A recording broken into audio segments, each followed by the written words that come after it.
Hello guys, in this video we are going to talk about the short story entitled Living or Dead, written by Rabindranath Tagore. So guys, first of all, introduction to the author. Rabindranath Tagore is the only Nobel Prize winning Indian so far. He was born in Bengal and wrote both in Bengali and in English. His most famous book is Gitanjali, a collection of songs for which he got the Nobel Prize for Literature in 1913. He has written several collections of poems, short stories, and essays, and several plays and novels. He was a true nationalist and supported the struggle for Indian independence led by Gandhiji. He was or he founded a school at Shantiniketan in Bengal, which he expanded into the Visva University in 1922. The new form of music he brought into being is known as Rabindra Sangeet. Tagore is the author of India's national anthem Jana Gana Man. So guys, now introduction to the story. Living or Dead is one of the famous stories by Tagore. It is taken from the collection entitled Hungry Stones. Its theme is very striking. What is the difference between life and death? The author writes, by dying, Kadambini had given proof that she was not dead. The story has also a satiric touch. It is a mild satire on our conventional social values. Now, guys, critical analysis of the story Living or Dead. The story Living or Dead by Rabindranath Tagore is the story of a widow in the family of Rani Hat Jamindar Sharda Sankar. Its theme is life. Life is love. Love cannot prove its claim by any document which society accepts. Kadambini has no parents, no relatives. She is a widow without a child. She has love for the small child of her brother in law. The child also loves her. Her life history is very tragic.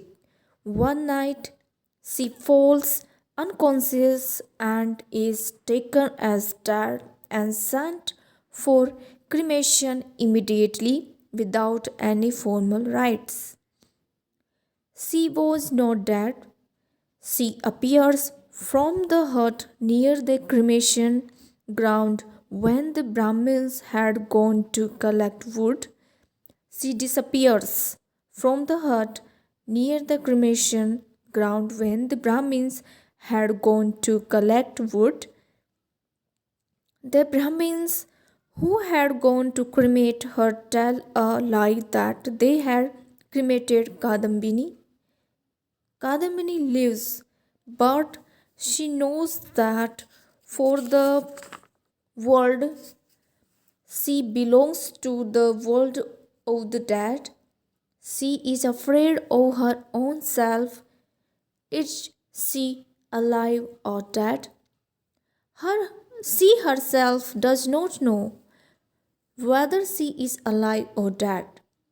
Her coming to Sharda Sankar's house and acceptance Acceptance by the child as her auntie assures her that she is alive and not dead. But the adult world still thinks that she is a ghost. She proves that she is alive and not dead by her death. She plunges into the well and dies. The central theme of the story is life. Her pure love for the child brought her to her father in law's house. There she learns that she is alive and not dead. She had told her friend Jogmaya that although she was her friend Kadambini, she had told her friend Jogmaya that although she was her friend Kadambini, but she was no longer living. She was dead. The child's acceptance of her as his auntie made her believe that she was alive. She told Sarda Shankar again and again that she was alive, not dead, but to no avail. Sarda Shankar saw her physically alive. She heard his son crying for her auntie, but he had not the courage or foresight and objective observation to see the truth. Ultimately, Kadambini has to die in order to prove that she is alive. The story ends in a very tense situation. The dialogues and descriptions towards the end of the story are very exciting. Two of the ladies have fallen down fainting. Sardasankar enters and with folded hands, uh, Sardasankar enters and with folded hands, he said piteously, "Is this right? Satish is my only son. Why do you show yourself to him? Are we not your own kin? Since you went, he has wasted away daily. His favor has been incensed day and night. He cries, Auntie, Auntie, you have left the world. Break these bonds of Maya. We will perform all funeral honors." Kadambini could bear no more. She said, "Oh, I'm not dead. I'm not dead. Oh, how can I persuade you that I'm not dead? I'm living."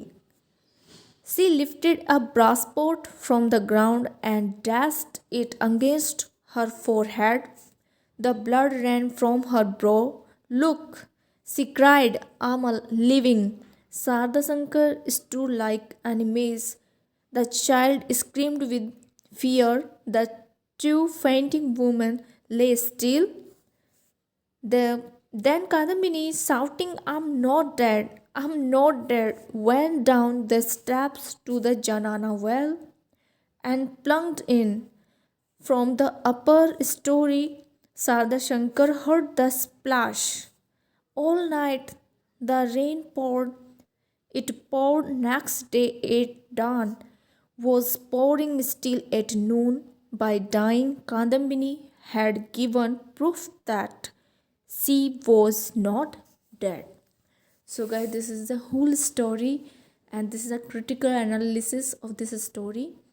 After reading or going through this story, you will get to learn that this is a very interesting and beautiful story. You must read it out and learn something more after reading it, and you will find that there is no place for a widow woman in this patriarchal society, and this is a very heart touching story. Thank you.